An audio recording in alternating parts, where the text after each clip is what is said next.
Okay, YouTube, thank you for the platform. It's Cheryl Shana, aka Sunshine Murray, and I am here today with another mental health awareness announcement video. And the name of this video is How to Overcome Temporary Insanity. Because some of us are not insane all the time. Some of us go through things where we are getting temporary emotions and we become temporary insane. It happens to the best of us. It happens with the smallest issues, the littlest issues. It could be something at work. It could be something with a family member. It could be something with your mate where you're walking around for 3 or 4 days angry and just want all type of revenge or whatever that it may be. It's temporary insanity. So tonight's story time is called $40. And I'm going to start off going backwards to around the year 2000, maybe 6, maybe 7, around that time. And that's when my oldest son was younger. Am I taking it back enough? 2000. Must want to take it back around that time. And around that time, I was getting help with school clothes for my children with my grandmother Burrell, and she always got Easter clothes, school clothes. She always helped me with my children. So, this is the backstory. The backstory is I don't know if it was Easter, if it was school clothes. I think it was school clothes. We were going over to Grandma Burrell's house, me, my dad, and my son, Maurice. And we were going to go to Fairlane, and Grandma Burrell was going to get Maurice some school clothes. So we went over to Grandma Burrell's house a couple of days before this.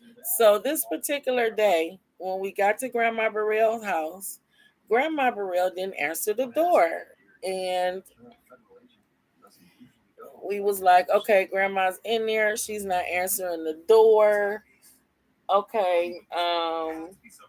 We were knocking. I think it was school clothes. We needed school clothes, football clothes, something like that. Grandma Burrell was always dependable, and she always supported and she always helped out. So we were knocking at the door for like 30 minutes. Grandma never came to the door, so we all went home. So we came back, and my dad came to me and he was like, yeah, I just talked to your uncle Greg. I realized why your grandmother didn't open the door. And I said, why? Because we was just over there a couple of days. We had planned to go into East to Fairlane Mall to grab the clothes or whatever necessities that Maurice needed. So we went, we didn't get an answer. We got home, and my dad was like, talk to your Uncle Greg. And your Uncle Greg said that your Grandma Burrell was upset with us and she wasn't talking to any of us because her $450 came up missing, and Grandma Burrell thought that one of us had taken the money. Now, my father didn't take the money. Grandma Burrell knew that. I didn't take the money. Grandma Burrell knew that. And Maurice definitely didn't take the money. Grandma Burrell knew that. But Grandma Burrell didn't know that because she knew that she had the money, but she knew that the money was gone, and she knew that we were the only ones in the house a couple of days before that. And it really made Grandma Burrell upset. And I called her and I was like, Grandma Burrell, what's wrong? She was like, one of y'all took my money. And I was like, Grandma, my dad didn't take your money, because we were really close to Grandma Burrell. Like, I never would steal from Grandma Burrell. None of us would. We would just ask her first. That just didn't make sense. You were getting ready to buy school clothes or whatever it was that we needed. So why would we steal? And so Grandma Burrell, this is the first time in my life she didn't open the door for me, especially because when I would go to Grandma Burrell house, like I slept in the bed with Grandma Burrell. That's how close we were. As an adult, if I wasn't feeling good or something, I would go to Grandma Burrell house, get soup, get tea. Is everything that I needed was there. The love was there, and lay down and feel better. Just don't make Grandma Burrell sick. So we knew that we didn't take it, but in Grandma Burrell's mind, we took the money. And it really made her upset. It made her mentally depressed. It made her tell the whole family that we took the money, that we was the only ones there, and everybody heard that we was there and the money came up missing. So my main concern was, Grandma Burrell feeling that we would steal from her and how sad she was and everything. And Maurice was really upset because whatever it is, it might have been some football cleats or something. It was very important to him, and he didn't understand why Grandma Burrell didn't open the door or what was going on. So he was very frustrated about that. My dad was very complex about that. But in my mind, I was like, trying to figure out like what happened to Grandma Burrell's money. You know what I'm saying? So about a month or so later, I get a call from Grandma Burrell, and she was so excited and she was so happy, and she was like, because this was a Sunday, and on Sundays we would go over there because on Sundays I would help Grandma get dressed because she would be sharp from her hat to toe. She was going to Memorial Church. She was a member. We were at one time we were members of Fort Memorial Church over there on Warren. Okay, and we would be going to church or getting Grandma Burrell ready or whatever. So she called me. She was so excited. She was like, I found it. I found it. At this time, um, I hadn't talked to Grandma. This is the longest time I hadn't talked to my grandmother in my whole life. I just kind of left it alone. You know what I'm saying? I was really baffled and confused about what happened with the $450. And I didn't even know what she was talking about, but she was so happy and she was so relieved. She was like, I found it, I found it, I found it. And I was like, found what, Grandma? The $450. It was in her Bible. So I guess that Sunday we were all rushing, and maybe Grandma was putting the money up so we could go shopping a couple of days later to do what we needed to do. So I really appreciated her help, and she may have put the money in the Bible, not paying attention, but she found the money in the Bible. She called everybody. She was so excited that she found the money. She apologized, and we was telling her, Grandma, no apology necessary. But that's when I started realizing, like, Grandma was starting to forget things or just have temporary insanity over things. So now that's the backstory. Now, moving forward to the year that my grandmother passed, I get a call from Grandma Burrell, and Grandma Burrell, I can understand Grandma Burrell because I would do speech therapy with her, physical therapy. She would come to physical therapy. We spent time together before she went to Minnesota. And she had to move out there because of the tragedy that we had in our family. And she was with my Uncle Greg at the time, and she called me. And at this particular time, she was really upset, and she was like, this so and so stole my money. And I was like, who? And then Grandma Burrell couldn't say names and stuff and like that. She would say, she did. And I'd be like, who is she?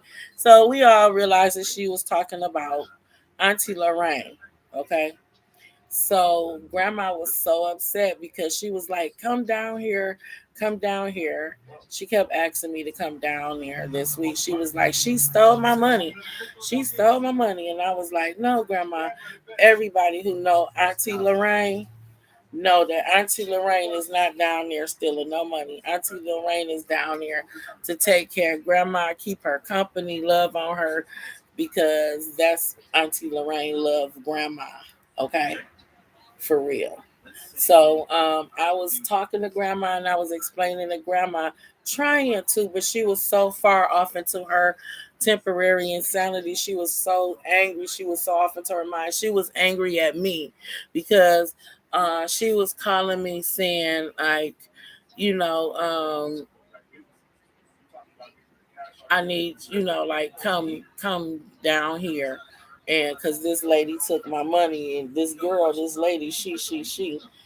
And or when I called grandma, she would be like, she took my money. So that last week I was talking to grandma, I was trying to talk to her, I was trying to ask her, like, do she remember what she did with her money, whatever. And I was explaining to her that Lorraine didn't take her money.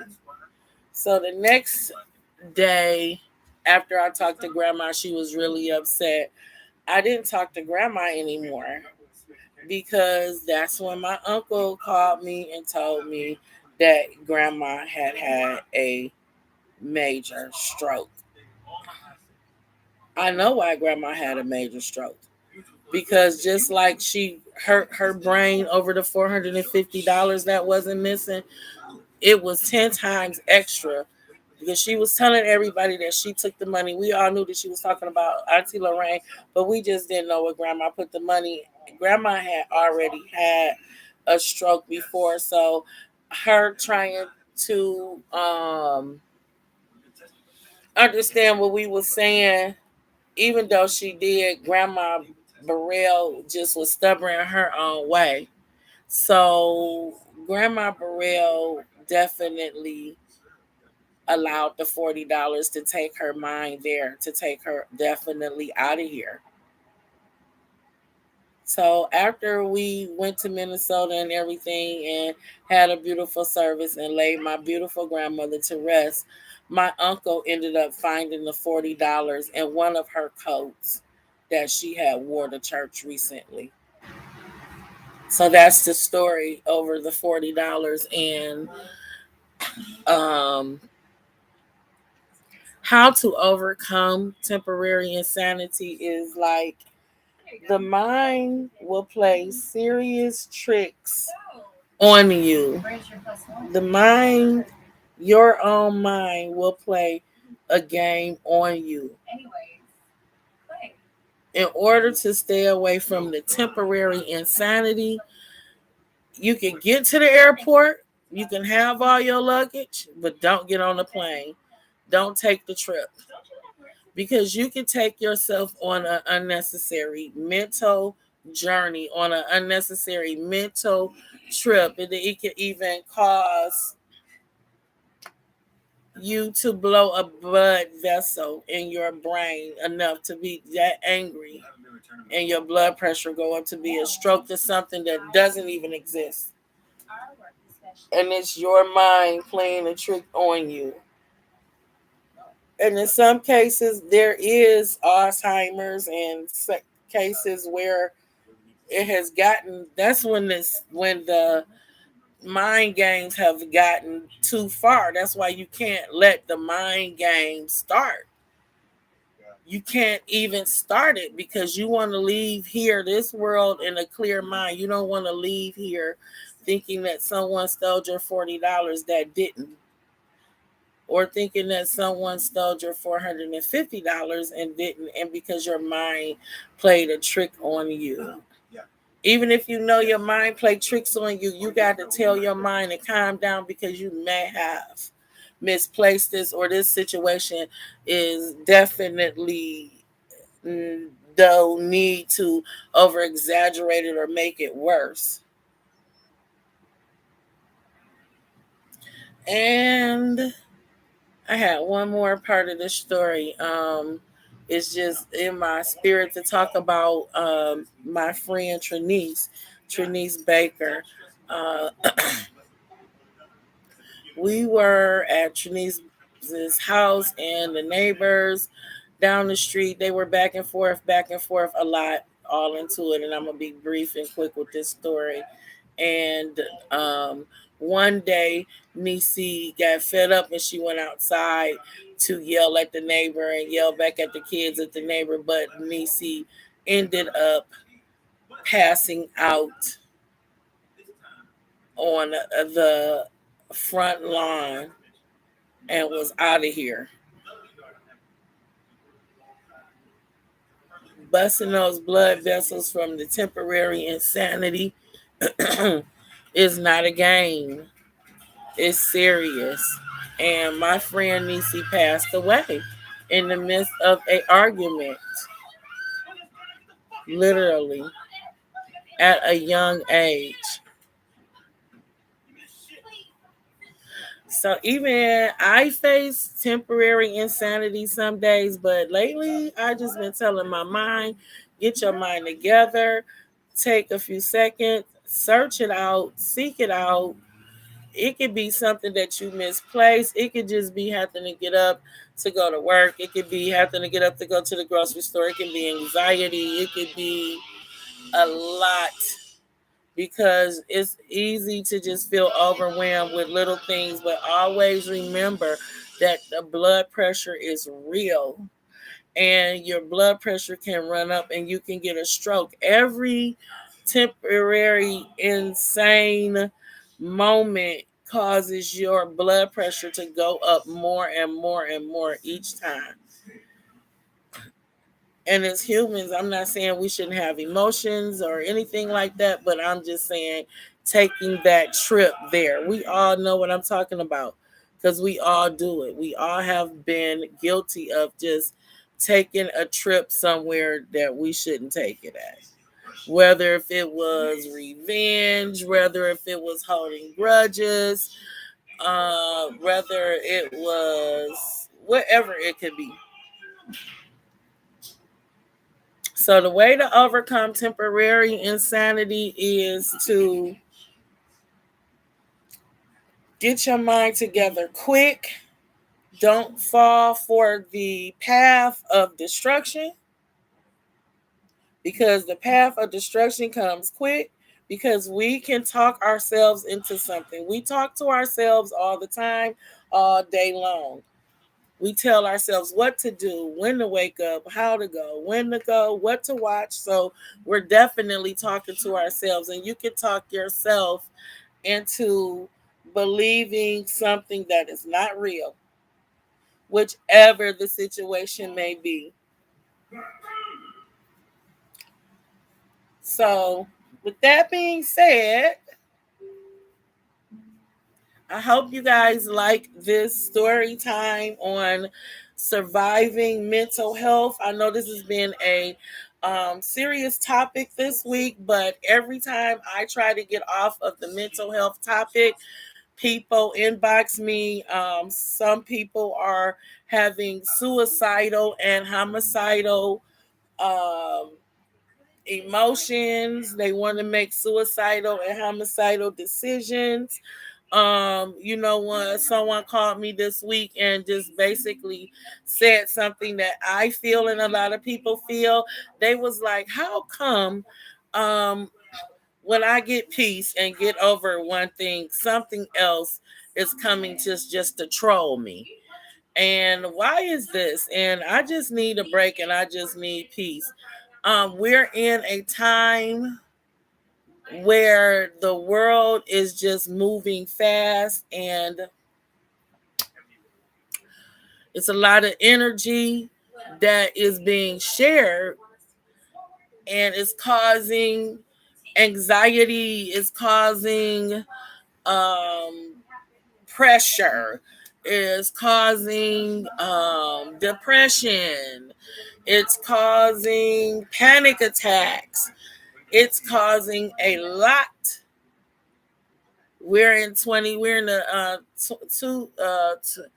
2022 calendar year. We're in 2022. We're 22 years into it. And so it's a lot of going on with the energy in the planets. It is a lot going on that causes us to mentally lose it. But always remember that your brain and your mind, your consciousness is attached to your spirit. This flesh is not, but your consciousness And your brain, your consciousness is attached to your spirit.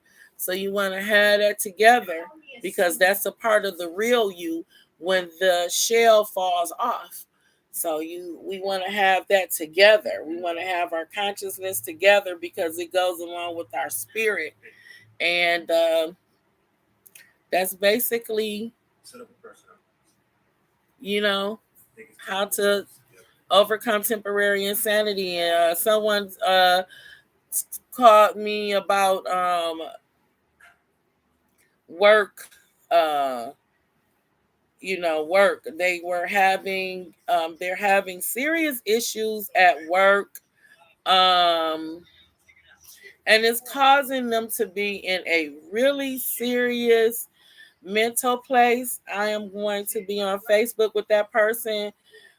This person was definitely sexually harassed at work by a supervisor. And when she went to go and report it to the higher supervisor, first of all, she went to go report it to the higher supervisor. Second, she put in a transfer for another area to work in.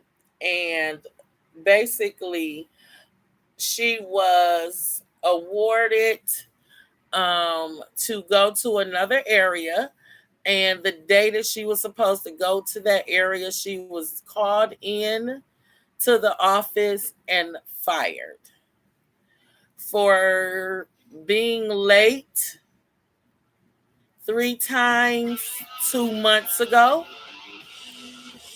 And there wasn't any write-ups, there wasn't any warning write-ups, there wasn't. So basically she went to the supervisor, over the supervisor, to report sexual harassment about her booty being big. The manager was saying things to her about, my wife shouldn't have sent me out like this, now I gotta be stuck looking at your big booty. There were people on the line. They had gave her a nickname, the supervisor did, calling her big booty something. And that definitely has her in a place right now where she doesn't have her check coming in that she usually had coming in. She's not working. She doesn't have her job somewhere that she has been consistently going on time for days.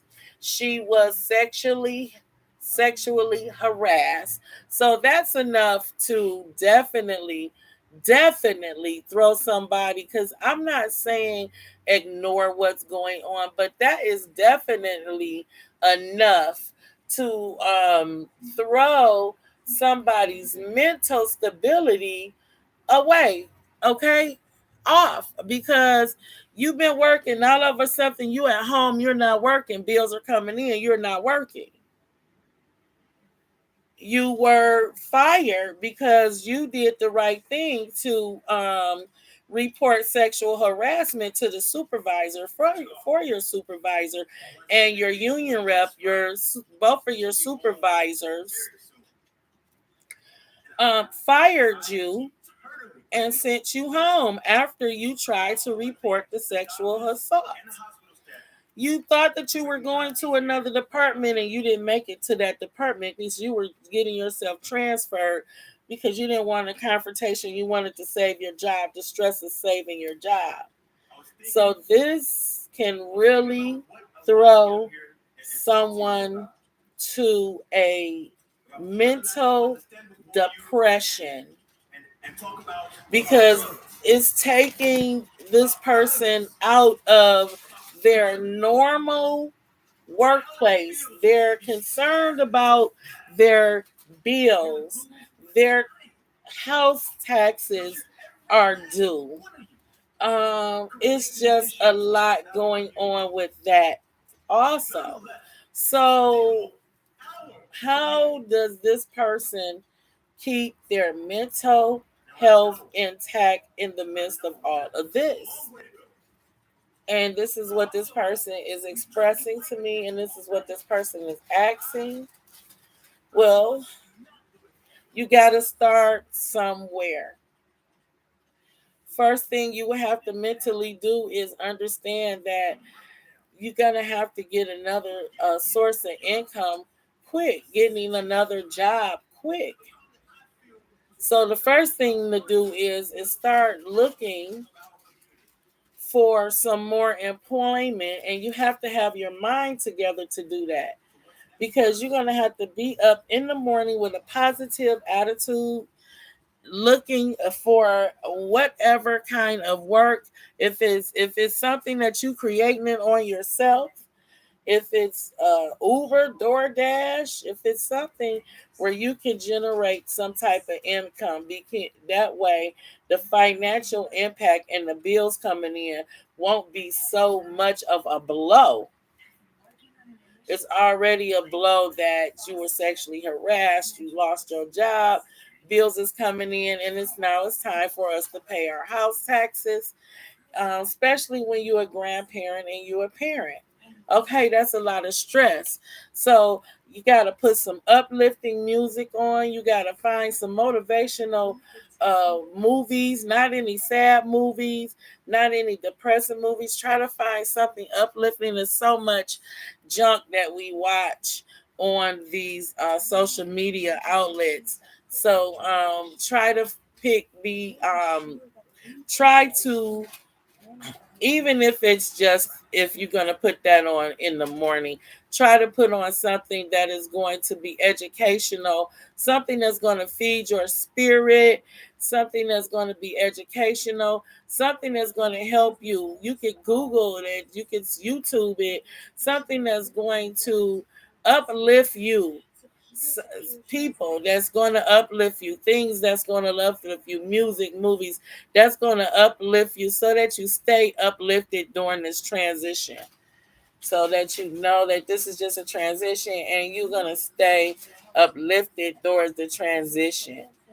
And keep your mind together, because you may have to, if you're a business owner and kind of like me, facing changing your business, changing your business. Just stay focused and write it down, make a vision board. If it's a small vision board, if it's writing down your thoughts on a notebook, write them down, write down your goals, write down your visions.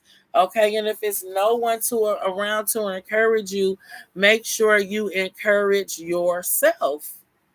Okay, and don't fall into the pity party and the temporary insanity, which that's so easy for all of us to do, because we are only just human. So that's easy for us to fall into,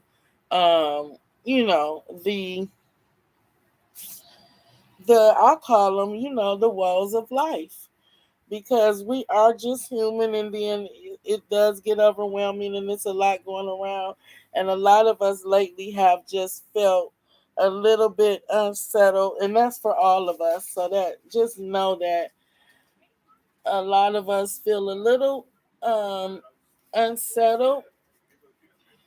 It's just a lot going on in the atmosphere, and things be feeling a little normal, and for us to get our feet back on the ground soon. So don't take any trips right now. So I hope that this video resonated with someone. Subscribe to the channel if you are new to the channel. Please hit that like button. I would love to get the likes up, even though I am humble, and I appreciate the subscribers. I appreciate the people that comment, the people that watch the video after after it's being live on the live replay. I appreciate all of that. I appreciate YouTube for the platform. And you guys, we're going to be talking about some more lighter topics, but for this week, we're just doing mental health. You know how you can ask somebody, are you okay? And they'll say, yeah, I'm okay, but they're not really okay. We need to get really okay. Now, with that being said, on April the 9th, uh, at the We Care Center at St. Suzanne Cody Ridge, Pastor Joyce is starting her We Care, her We Care Center mental health series, and this is now is the time to volunteer your time. You can reach out to Pastor Joyce Branham on Facebook, and let me get her number out because she does not mind me giving out her number. And just serious inquiries, call Pastor Joyce. Her number is not for people who's going to be trolling or doing anything evil. But if you would like to donate an hour of your time just to listen to someone talk, the number is 313-948-1155, and that's Mama Joyce. 313-948-1155. If you just need to talk to someone, it's 313-948-1155. Pastor Joyce, or you can call the St. Suzanne Cody Ridge on that's in Detroit on West Chicago. Okay. If you want to volunteer your time, or if you need someone, if you just need someone to listen to you, there will be resources at their after. So April the 9th. So you guys need to contact Pastor Joyce now as soon as possible. And where is my just one moment. And is mine connected here? Let's see, it might not be connected. Let's see what's going on here.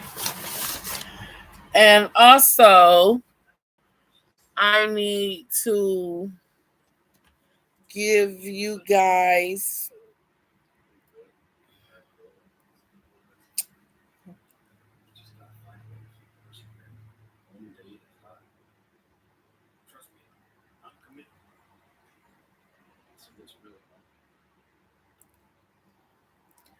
okay, so the suicide hotline number and help is available 24 hours a day is 800-273-8255. If you feel like you are contemplating any type of suicide, if you're having any suicidal thoughts, call and get help.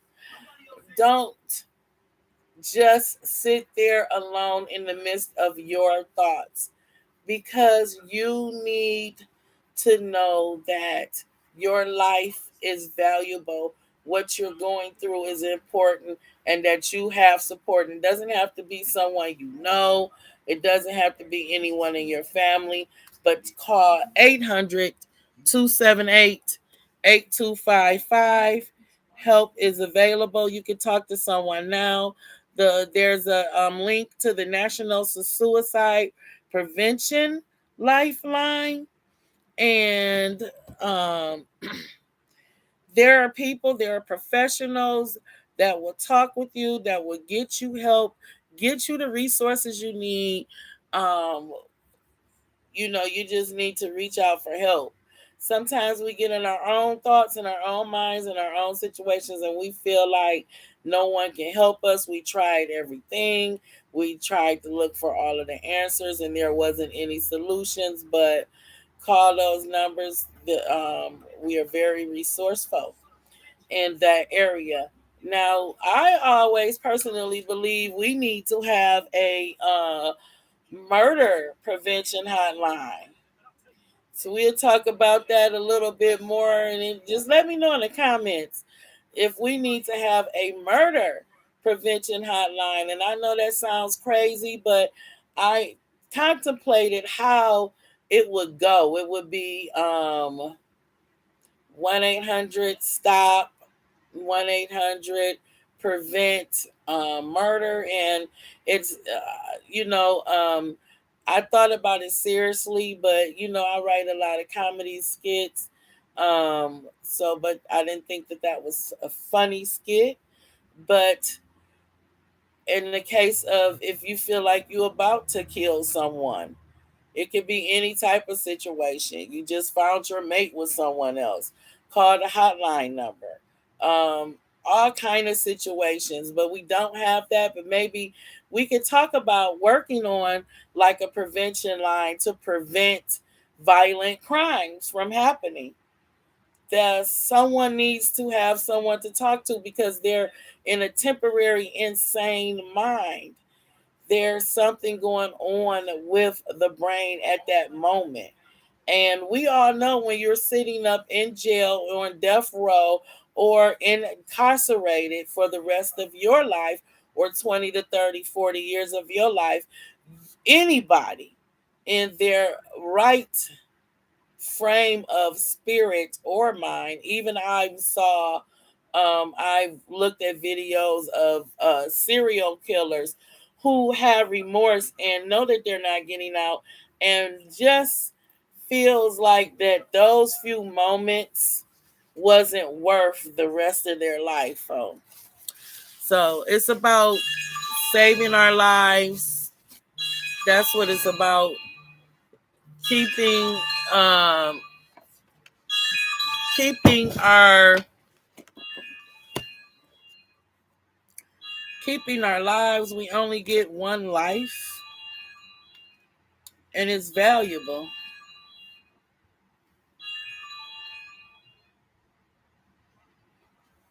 Hello. Thank you. Keeping our lives and it's valuable. Your life is valuable. We only get one life. We only get one life. It reminds me of that song, One Love, One Love. You only need just one love. Yeah, you only get one life, and we need to value life more. It's the only life that we get. We already have a lot to struggle with as far as diseases, sicknesses, and regular things. So it's Cheryl Shana, aka Sunshine Murray. Subscribe to the channel, share the channel. Please like the channel. I am going to actually share this video in Messenger and also share it on Facebook. I am Cheryl Shana on TikTok. BFE, Big Friend Energy. Shout out to Fat Girl Risky and the BFE community on TikTok. I am Sunshine Murray on Instagram and Cheryl Shana on Facebook. And it's good to do these YouTube videos. And I'll see you guys soon.